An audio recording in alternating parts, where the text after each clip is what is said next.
सूरज की तेज तपिश और पहाड़ों की ऊंचाइयों के बीच ये पांचों धीरे धीरे ऊपर बढ़ रहे होते हैं। वो दो लोग जो रॉयस और उनके बच्चों से थोड़ा ऊपर चढ़ रहे थे, अचानक अपना बैलेंस खो देते हैं। पहाड़ की फिसलन भरी सतह पर उनका पैर टिका नहीं और अगले ही पल वो दोनों हजारों फीट की ऊंचाई से नीचे की तरफ गिरना शुरू कर देते हैं। अब सबसे डरावनी और रोंगटे खड़े कर देने वाली बात यह थी कि ये पांचों लोग एक ही रोप यानी रस्सी से आपस में बंधे हुए थे। जैसे ही ऊपर वाले वो दो लोग गिरे, उनके वजन के झटके की वजह से एक एक करके बाकी सभी लोग भी पहाड़ी की सतह से अलग हो गए। अब मंजर यह था कि पांचों लोग हवा में सिर्फ एक ही रस्सी के सहारे लटके हुए थे, जो पहाड़ी के ऊपरी हिस्से में एक छोटे से हुक के सहारे अटकी हुई थी। लेकिन वह रस्सी और वह हुक इन पांचों का भारी वजन संभालने के लिए डिजाइन नहीं किए गए थे। हवा के तेज थपेड़े और 5 लोगों का वजन उस रस्सी को धीरे धीरे कमजोर कर रहा था। इससे पहले कि सब एक साथ नीचे गिरते, जो 2 लोग सबसे ऊपर थे वो झटके की वजह से अब रस्सी पर सबसे नीचे लटक गए थे। तभी अचानक उनकी तरफ की रस्सी टूट जाती है और वो दोनों पलक झपकते ही गहरी खाई में जा गिरते हैं। अब उस रस्सी पर सिर्फ रॉयस, उसका बेटा पीटर और उसकी बेटी एनी बचे होते हैं। लेकिन मुसीबत अभी टली नहीं थी। वजन कम होने के बावजूद रस्सी धीरे धीरे अपने हुक से खिसक रही थी और वह हुक चट्टान से बाहर आने लगा था। रॉयस को तुरंत एहसास हो जाता है कि अगर कुछ ही सेकंड्स में वजन और कम नहीं किया गया तो रस्सी पूरी तरह उखड़ जाएगी और उसके दोनों मासूम बच्चे भी उसके साथ मारे जाएंगे। रॉयस अपनी बेटी एनी से चिल्लाकर कहता है कि वह पहाड़ी की किसी दरार में क्लैंप लगाने की कोशिश करे ताकि रस्सी को थोड़ा और सपोर्ट मिल सके और हुक पर दबाव कम हो जाए। एनी अपनी पूरी ताकत लगा देती है। उसका शरीर कांप रहा है, लेकिन उसका हाथ उस दरार तक नहीं पहुंच पाता जहां वह क्लैंप लगाकर सबकी जान बचा सके। रॉयस सबसे नीचे लटक रहा था और उसके ठीक ऊपर उसका बेटा पीटर था। रॉयस एक ऐसा पत्थर दिल फैसला लेता है जिसे सुनकर किसी का भी कलेजा फट जाए। वह अपने बेटे पीटर की तरफ देखता है। उसकी आंखों में पिता का प्यार और बच्चों को बचाने की तड़प साफ दिख रही थी। वह कहता है, पीटर, चाकू निकालो और मेरी रस्सी काट दो। पीटर और एनी ये सुनकर सन्न रह जाते हैं। एनी चीख चीख कर पीटर को मना करती है कि वह ऐसा खौफनाक कदम न उठाए। पीटर का पूरा शरीर कांप रहा होता है। वह अपने ही हाथों से अपने पिता की रस्सी कैसे काट सकता था। उसे पता था कि रस्सी काटते ही उसके पिता हजारों फीट नीचे गिर जाएंगे। आखिरकार अपनी आंखों में आंसू लिए और भारी मन से मजबूरी में पीटर चाकू से रस्सी काट देता है। रॉयस तेजी से नीचे गिरता है और अपनी जान दे देता है। अब कहानी यहाँ से 3 साल आगे बढ़ती है। उस भयानक हादसे ने पीटर की रूह को झकझोर कर रख दिया था। पिता की मौत का गिल्ट उसके मन में इस कदर घर कर गया था कि उसने पहाड़ों पर चढ़ना हमेशा के लिए छोड़ दिया।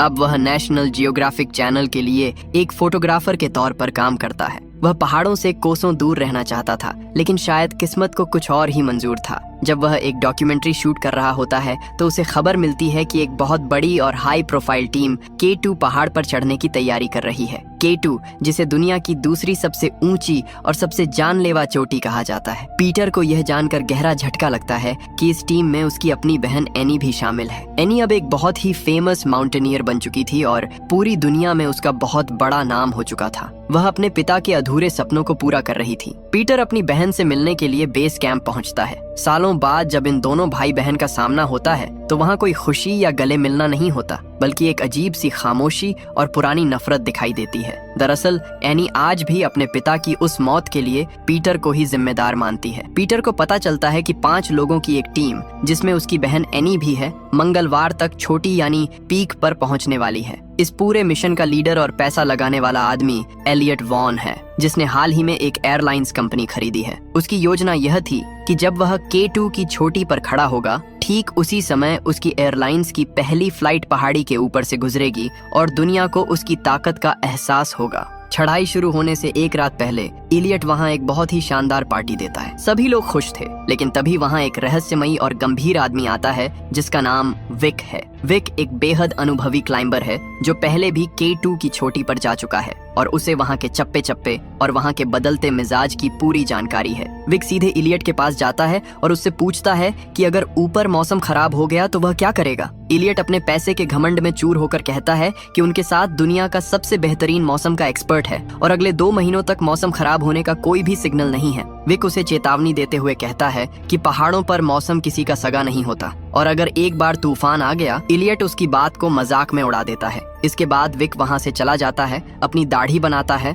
और रात के अंधेरे में अकेले ही खामोशी से K2 की चढ़ाई शुरू कर देता है। अगले दिन इलियट की 5 लोगों की टीम भी अपनी यात्रा शुरू करती है। जोश और उत्साह के साथ ये लोग ऊपर की तरफ बढ़ते हैं। जब ये लोग 26,000 फीट की ऊंचाई पर पहुंच जाते हैं, जहां हवा बहुत पतली हो जाती है, तो अचानक रेडियो पर उन्हें नीचे से मैसेज मिलता है कि एक भीषण तूफान बहुत तेजी से उनकी तरफ बढ़ रहा है। टीम का लीडर टॉम अनुभवी था। वह तुरंत कहता है कि यह बहुत खतरनाक संकेत है और हमें इसी वक्त वापस लौट जाना चाहिए। लेकिन इलियट अपनी जिद पर अड़ा रहता है। उसे सिर्फ अपनी एयरलाइंस की फ्लाइट और अपने प्रमोशन की चिंता थी। वह कहता है कि हम अपने पहले पड़ाव यानी टारगेट से सिर्फ 1 घंटे की दूरी पर हैं और तूफान शायद अपनी दिशा बदल लेगा, जैसा कि अक्सर रेडियो रिपोर्ट्स में होता है। टॉम और एनी जानते थे कि यह मौत का बुलावा है, लेकिन इलियट के पैसों के दबाव और उसकी जिद के आगे आखिरकार उन्हें अपनी जान जोखिम में डालकर आगे बढ़ना ही पड़ता है। नीचे बेस कैंप में मौजूद पीटर जब यह देखता है कि तूफान की वार्निंग के बाद भी वो लोग वापस नहीं आ रहे, तो उसकी घबराहट बढ़ जाती है। उसे अपने पिता को खोने का दुख याद आता है। वह फिर से रेडियो पर टॉम से संपर्क करता है और चिल्लाकर बताता है कि दक्षिण दिशा से बहुत ही भयानक तूफान उनकी तरफ आ चुका है और अगर वो अब भी नहीं मुड़े तो कोई नहीं बचेगा। लेकिन इलियट एक बार फिर अपनी चिकनी चुपड़ी बातों से टॉम को कन्विंस कर लेता है। पीटर अपनी दूरबीन से बेबसी के साथ देख रहा होता है कि उसकी बहन एनी मौत के बिछाए हुए जाल की तरफ कदम बढ़ा रही है। वह पहले ही अपने पिता को खो चुका था और अब वह अपनी बहन को किसी भी कीमत पर खोना नहीं चाहता था। तभी ऊपर पहाड़ पर कुदरत का असली तांडव शुरू हो जाता है। अचानक एक भीषण बर्फानी तूफान आ जाता है। बर्फ की मोटी चादर और हड्डियों को गला देने वाली ठंड के बीच ये 5 लोग बहुत मुश्किल से आगे बढ़ रहे होते हैं। तभी अचानक एनी के पैरों के नीचे से बर्फ की एक बहुत बड़ी सतह खिसक जाती है और वह 2 चट्टानों के बीच बनी एक बहुत गहरी खाई में गिरने लगती है। क्योंकि ये सभी एक ही रस्सी से बंधे हुए थे, एनी के गिरने के साथ साथ बाकी लोग भी नीचे की तरफ खींचने लगते हैं। लेकिन किस्मत से जब एनी सतह से थोड़ा ही ऊपर लटक रही होती है, तभी उसकी रस्सी एक नुकीले पत्थर में फंस जाती है और अगले ही पल वह रस्सी बीच से टूट जाती है। एनी उस गहरी खाई में सुरक्षित गिर जाती है, लेकिन अब वह वहां कैद हो चुकी थी। ऊपर मौजूद बाकी 4 लोग भी इस तूफान की चपेट में आकर इधर उधर बिखर जाते हैं। तभी ऊपर से बर्फ का एक विशाल सैलाब यानी एवलांच आता है और पूरी टीम की तरफ मौत बनकर बढ़ने लगता है। इसकी चपेट में आकर टीम के 2 और लोगों की दर्दनाक मौत हो जाती है। अब उस गहरी खाई के अंदर सिर्फ 3 लोग बचे थे, एनी, इलियट और टॉम।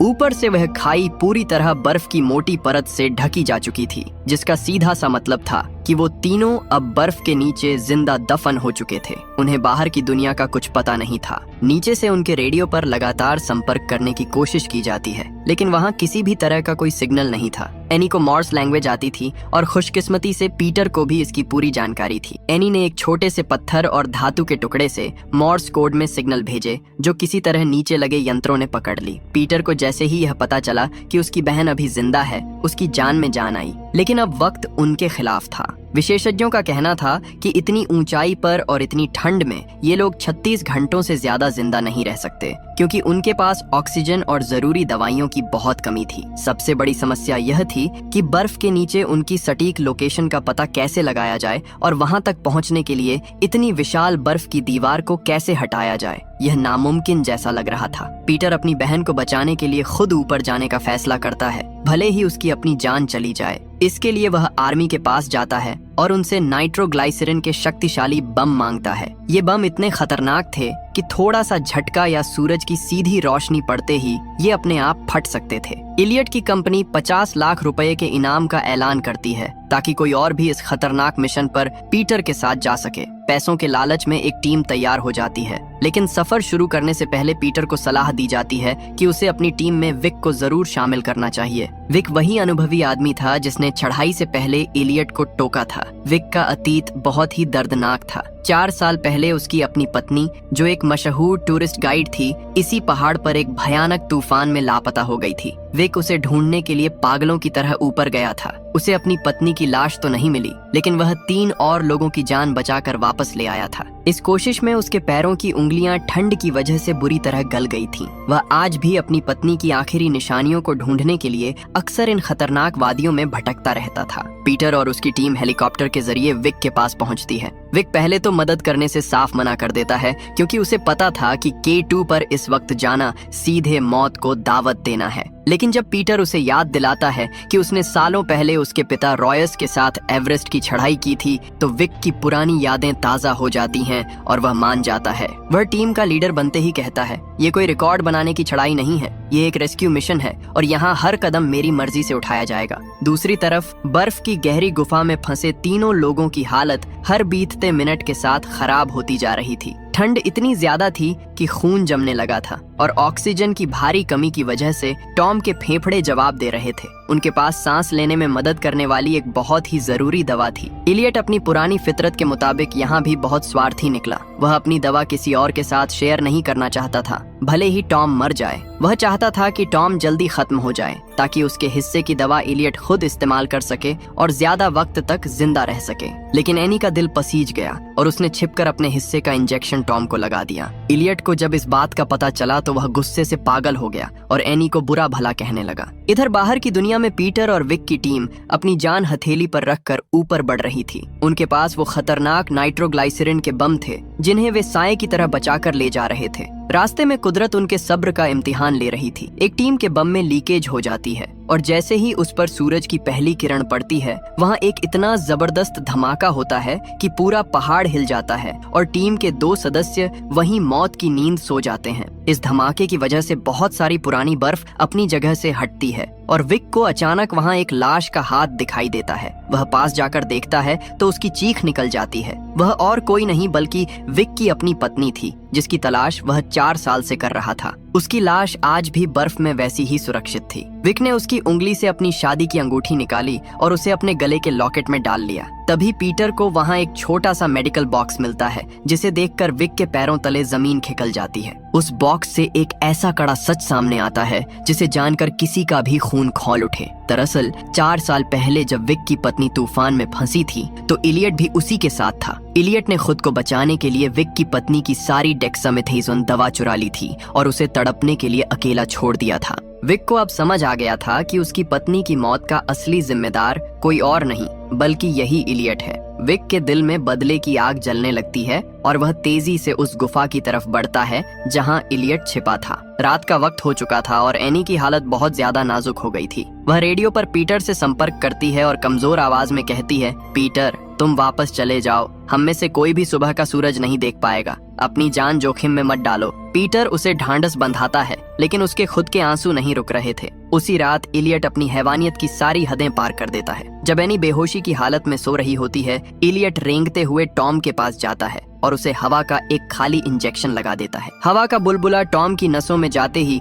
उसका दम घुट जाता है और उसकी तुरंत मौत हो जाती है। जब एनी की आंख खुलती है तो वह टॉम के शरीर को ठंडा पाती है और पास ही गिरी हुई खाली सिरिंज देखकर समझ जाती है कि इलियट ने अपनी दवा बचाने के लिए टॉम का कत्ल कर दिया है। तभी गुफा की छत से बर्फ गिरने लगती है और उन्हें ऊपर से हल्की सी रोशनी की किरण दिखाई देती है। पीटर और विक ठीक उसी जगह पहुंच चुके थे। वे अपनी पूरी सावधानी के साथ नाइट्रोग्लाइसरीन का आखिरी बम वहां सेट करते हैं और एक जोरदार धमाका करते हैं जिससे गुफा का मुंह खुल जाता है। पीटर तेजी से अंदर उतरता है और अपनी बहन एनी वह उसे रस्सी से बांधकर ऊपर खींचने की तैयारी करता है। तभी विक और इलियट का आमना सामना होता है। विक के पास मौका था कि वह इलियट को वहीं खत्म कर दे, लेकिन वह एक सच्चा पर्वतारोही था। वह नफरत के बावजूद इलियट को भी रस्सी से बांध देता है, लेकिन तभी पहाड़ का वह हिस्सा अचानक धंस जाता है जहां ये सब खड़े थे। अब मंजर बिल्कुल वैसा ही था जैसा 3 साल पहले था। पीटर सबसे ऊपर चट्टान को पकड़े हुए था और नीचे रस्सी पर एनी, विक और इलियट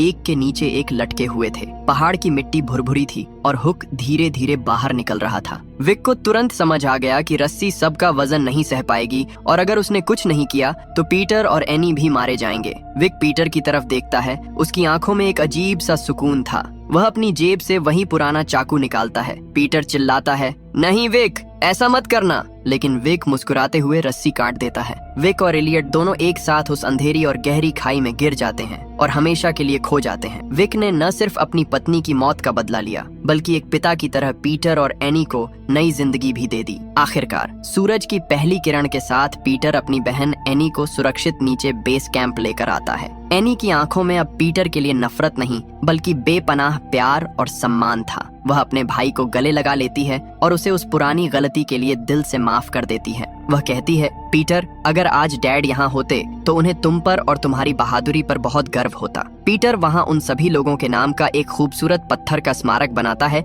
जिन्होंने इस खतरनाक रेस्क्यू मिशन में अपनी जान की बाजी लगा दी थी। इसी सीन के साथ इस शानदार कहानी का अंत हो जाता है।